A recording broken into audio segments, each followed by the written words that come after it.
دلائل پیش کر دی۔ یاد رکھیے اللہ رب العزت آئیے ہماری موت کا خاکہ اپنی کتاب میں کھینچتا ہے، اور کیا ہی خوب فرماتا ہے۔ سورہ مومنون سورہ نمبر 23 آیت نمبر 99 اور 100 اللہ فرماتا ہے حتی اذا جاء احدهم الموت قال رب ارجعون لعلی اعمل صالحا فیما ترک، جب تم میں سے کسی کے پاس موت آتی ہے، موت کی گھڑی آتی ہے، اس کے فرشتے حاضر ہو جاتے ہیں، چاہے وہ موت اپنے بستر پر آئے، چاہے وہ موت انسان کو کھڑے سے آئے، چاہے وہ موت ڈوب کر یا جل کر آئے، چاہے وہ موت کسی چیز میں دب کر یا ایکسیڈنٹ کے ذریعے آئے، چاہے وہ موت قتل کے ذریعے آئے، چاہے انسان خودکشی کر کے اپنے آپ کو قتل کر لے، موت کے فرشتے جب آتے ہیں گناہگار، فاسق، کافر اور اسی طرح جو ہے منافق کے پاس، تو وہ کہتا ہے حتی اذا جاء احدهم الموت قال رب ارجعون، تو انسان کہتا ہے ان آنے والے فرشتوں سے اے فرشتوں میرے رب سے جا کر گزارش کرو، رب ارجعون مجھے واپس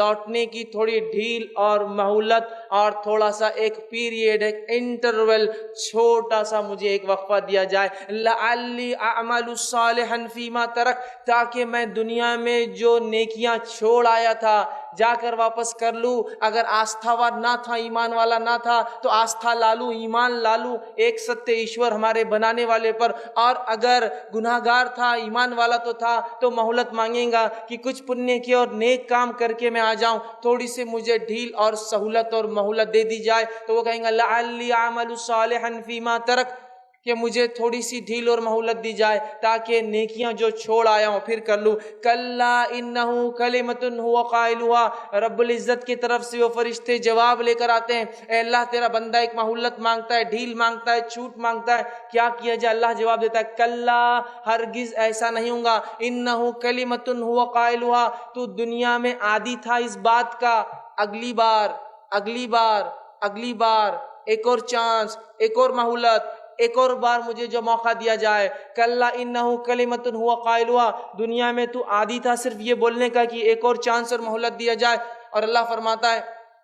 یہ دوبارہ اب بالکل نہیں پلٹیں گے، نہیں جائیں گے الی یوم یبعثون، دوبارہ اٹھائے جائیں گے، وَمِن وَرَائِهِم بَرْزَخٌ الی یوم یبعثون، اور ان کے اور اس دنیا کے بیچ میں ایک آڑ ہے، ایک برزخ ہے، ایک پردہ ہے، ایک ایسی آڑ نہ جو کسی سے ایک دوسرے سے مل سکتا ہے، نہ آ سکتا ہے، نہ وہاں سے کہیں جا سکتا ہے، نہ آپس میں وہ ارواح و روحیں ایک دوسرے سے مل سکتی ہے، یہ الی یوم یبعثون، وہ آڑ وہ برزخ دوبارہ اٹھائے جانے تک ہے۔ تو اس سے پہلے کہ کسی کی موت آئے اور یہ ڈھیل، یہ سہولت اور یہ مہلت ہم مانگے جو کہ کسی کو آج تک نہیں دی گئی اور نہ ہی قیامت تک کسی کو ملیں گی، لہٰذا اچھے اعمال کر کے جو فرشتے آئے خوشی خوشی ہم ان کے ساتھ نکل کر چلے جائے، ورنہ وہ فرشتے آ جائیں گے، پھر ہم ڈھیل اور مہلت مانگیں گے، گڑ گڑائیں گے، آہ و بکا کریں گے، چیخیں گے اور چلائیں گے، ہم چیخیں گے اور چلائیں گے، لیکن سارے لوگ موت اور میت ہے کہہ کر سمجھ نہیں پائیں گے، لیکن وہ میت و مرنے والا خوب گڑ گڑائیں گا، آہ و بکا کریں گا۔ اللہ رب العزت نے اس بات کو سورہ قاف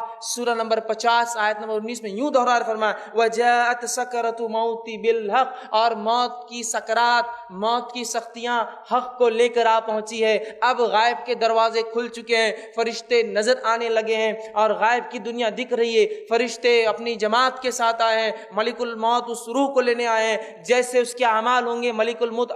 اپنا چہرہ اور ساتھ لانے والے اپنے ساتھیوں کے چہرے خوشنما اور بدنما اس کے اعتبار سے آئیں گے، اور آ کر اس شخص کی سخت گرفت کریں گے، پکڑیں گے، اور اس کے اعمال کے اعتبار سے وہیں سے اس کو سزا یا جزا کا ایک مرحلہ شروع ہو جائے گا کہ جو ہے کافر تھا وہیں سے مار پیٹ، اور قرآن کہتا ہے تھپڑ رسید کریں گے فرشتے اس کو، اس کے پیٹ پر، اس کے چہروں اور گالوں کے اوپر، اور وہیں نیکوکار ہوں گا، اس کو خوشخبریاں سنائی جائیں گی، اس کی روح مچلیں گی کہ کاش میں جلدی نکل جاؤں، اس لیے کہ فرشتے جو خوشخبری سنا رہے ہیں وہ میرے لیے ہے، اور میرے رب نے میرے لیے اتنی ساری نعمتیں اٹھا رکھی ہے، وہ نکلنے کو بہرحال تڑپیں گا۔ تو یاد رکھیے موت کی سختیاں حق کو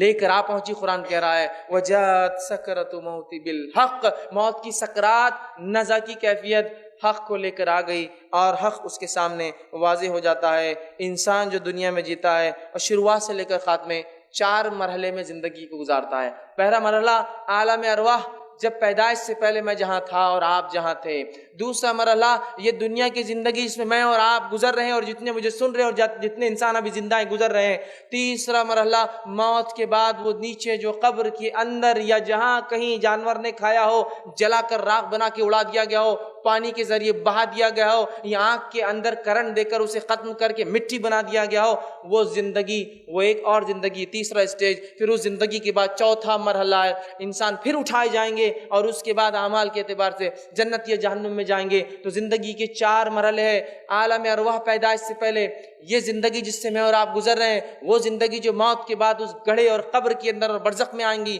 اور چوتھی وہ زندگی جو دوبارہ ہم سب انسان، آدم کی اولاد جو ہے، ایک ماں باپ کی جو اولاد ہے، سب اٹھائے جائیں گے، اچھے اور برے، کارے اور گورے، اونچے اور نیچے، اور سب کے ساتھ اللہ رب العزت فیصلہ کریں گا، انصاف کریں گا، ذرہ برابر بھی کسی کے ساتھ نا انصافی نہ ہوں گی۔ 4 زندگیوں کے مرحلے ہوتے ہیں، اس سے مجھے اور آپ سب کو گزرنا ہے۔ اور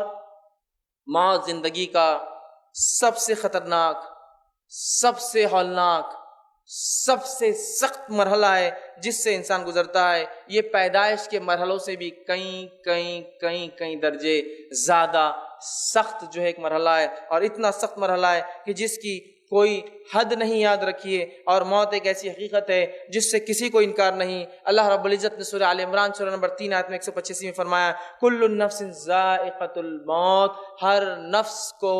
جو بھی نفس ہے اسے موت کا مزہ ایک نہ ایک دن چکھنا ہے، اور لوٹ کر ہم سب کو اپنے رب کے پاس جانا ہے۔ اور موت کی تکلیف کیا ہوتی ہے اس کو ٹھیک ٹھیک بتانا ناممکن ہے، یاد رکھیں، اس لیے کہ مرنے والا اٹھ کر یہ نہیں بتاتا کہ اسے کیا تکلیف ہوئی، ہاں لیکن کچھ باتیں اللہ کی کتاب اور اس کے رسول صلی اللہ علیہ وسلم نے سنت میں بتائی ہے، ان باتوں کو ہم جان سکتے ہیں، لیکن حقیقی کیفیت تو وہی انسان ہے جو اس سے گزرتا ہے۔ اور یاد رکھیے، موت وہ مرحلہ ہے جس سے کوئی مستثنا، ایکسپشنل نہیں ہے، سب کو اس سے گزرنا ہے، چاہے کسی مذہب اور کسی دین، کسی ملت اور کسی قوم کا وہ رہنے والا تھا، تو اس سے گزرنا ہے۔ تو ٹھیک ٹھیک بتانا ناممکن ہے، لیکن اللہ رب العزت نے جو موت کی سختی اپنی کتاب میں، نبی اکرم صلی اللہ علیہ وسلم نے موت کی سختیاں جو کتاب میں بتائی ہے، اس میں سے ایک بات سورہ قیامہ سورہ نمبر 75 آیت نمبر 24 سے لے کر 35 میں اللہ فرماتا ہے، اور خاص طور سے گنہگار انسان کے لیے،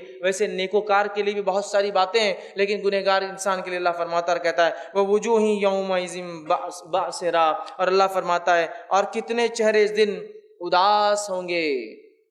کتنے چہرے اس دن اداس ہوں گے۔ پھر فرمایا تَظَنُّ أَن يَفْعَلَ بِهَا فاقرہ، سمجھتے ہوں گے کہ ان کے ساتھ اب کمر توڑ معاملہ، بہت سخت معاملہ ہونے والا ہے۔ کَلَّا إِذَا بَلَغَتِ التَّرَاقِ، اور جان جب حلق میں آ کر پھنستی ہے، اور ہر مرنے والا جب مرتا ہے تو اس کی آخری آواز جو نکلتی حلق سے، تو جان تب اس کے منہ کے ذریعے نکل کر چلی جاتی ہے۔ آپ سب فرماتے تب اس کی نگاہیں اس نکلتی ہوئی جان کو اپنے دیکھتی ہے، اسی لیے فرمایا جب کوئی مر جائے تو آنکھیں بند کر دو، چونکہ اس کی نگاہ اس کی طرف بڑھتی ہے۔ تو پیروں سے نکلنا شروع ہوتی ہے انسان کی جان، اور وہ آخری آواز جو گلے سے نکلتی ہے اس کی تفصیلات ہے کَلَّا إِذَا بَلَغَتِ التَّرَاقِ، اور جان جب جانکنی گلے میں آ کے اٹک جاتی ہے۔ وَقِيلَ مَنْ راق، اور لوگ کہتے ہیں جو آس پاس بیٹھے ہیں، کیا کوئی ہے ڈاکٹر، کیا کوئی ہے طبیب، کیا کوئی ہے جھاڑ پھونک کرنے والا، کیا کوئی ہے جو اس کو اس کیفیت سے آج بچا سکتا ہے، لاؤ اسے بلاؤ۔ تو اللہ فرماتا ہے وَظَنَّ أَنَّهُ الْفِرَاقُ، اور آگے فرماتا اور کہتا ہے آدمی جان لیں گا کہ یہ اس کی جدائی کا وقت ہے، دنیا سے جانے کا وقت آ چکا ہے۔ جیسا انسان دنیا میں آتا ہے تو ایک سمجھ کے بعد اسے یہ بات واضح ہو جاتی ہے کہ دنیا کی زندگی مجھے گزارنا ہے، لیکن موت ایک ایسی گھڑی ہے جب انسان جان لے گا کہ اس کا جانے کا وقت آ چکا ہے۔ اللہ نے فرمایا وَتَفَّتِ السَّاقُ بِالسَّاقِ، اور پنڈلیوں سے پنڈلیاں آدمی رگڑے گا۔ یہ وہ شدید تکلیف کا بیان ہے جو موت کے وقت ہر انسان کو برداشت کرنا پڑتی ہے، چاہے موت کسی بھی حالت میں آئے۔ اگر آپ نے کسی کی موت کو کبھی دیکھا ہو تو پنڈلیاں وہ خوب رگڑتا ہے، اس لیے کہ یہ بڑا تکلیف دہ مرحلہ ہوتا ہے۔ تو جب گلے تک جو آواز آ جاتی ہے اور لوگ چلاتے ہیں آس پاس والے، کوئی ہے آؤ دیکھو بلاؤ علاج کرو، اور جب پنڈلیوں سے پنڈلیاں رگڑتی ہے اِلَىٰ رَبِّكَ يَوْمَئِذٍ الْمَسَاقُ، اور آج تیرے رب کی طرف چلنے کا وقت آ گیا۔ فرشتے بولتے اب کوئی فائدہ نہیں، کوئی طبیب، کوئی معالج، کوئی ڈاکٹر، کوئی جھاڑپو، کچھ نہیں، اب تمہارے رب کے پاس لوٹنے کا تمہارا وقت ہے۔ فَلَا صَدَّقَ وَلَا صَلَّىٰ، نہ تو نے دنیا میں صدقات کیے، نہ نماز قائم کی، وَلَٰكِن كَذَّبَ وَتَوَلَّىٰ، یہ گناہگار انسان کے تعلق سے بات ہو رہی ہے، اور تو نے نہ صدقہ دیا نہ نماز قائم کی، ولیکن کذب وتولی، اور تیرے سامنے انبیاء نے آ کر باتیں رکھی، تیرے سامنے آ کر اس کے صحابہ نے، تابعین اور نیک لوگوں نے باتیں سنائی، واعظ اور نصیحت کی، لیکن تو نے کیا کیا؟ ولیکن کذب وتولی، سب کو جھٹلا کر منہ پھیر کر تکبر کے ساتھ چلنے لگا، دیکھا جائے گا جب موت آئیں گی تو دیکھا جائے گا کیا ہوگا۔ تو اللہ نے فرمایا ولیکن کذب وتولی، تو پلٹ گیا، تو نے اپنا چہرہ پھیر لیا اور منہ پھیر کر چلا گیا۔ تو یاد رکھیے موت کب آئیں گی ہم نہیں جانتے، لیکن اس بات کو پلے باندھ لیجئے کہ زندگی کا کوئی بھروسہ نہیں ہے، موت کا بھروسہ ہے۔ لوگ کہتے ہیں موت کا کوئی بھروسہ نہیں ہے، زندگی کا ہے۔ میں کہتا ہوں زندگی کا کوئی بھروسہ نہیں ہے، کب ہاتھ چھوڑے اور نکل جائے۔ ہاں موت یقینی ہے، جی لے جتنا جینا ہے، 1000 سال، 10,000 سال، لاکھ سال، 10 لاکھ سال، لیکن الٹیمیٹلی تیرا ڈیسٹینیشن تجھے واپس آنا ہے۔ لیکن موت جو ہے حق ہے، یاد رکھیے۔ لوگ کہتے ہیں زندگی کا کیا بھروسہ، یاد رکھیے بات صحیح ہے، موت حقیقت ہے، زندگی کا نہیں۔ ورنہ لوگ کہتے ہیں موت کا کیا بھروسہ، موت کا بالکل بھائی بھروسہ ہے، جتنا بھی جی لو۔ عمرو بن عاص رضی اللہ عنہ کے تعلق سے آتا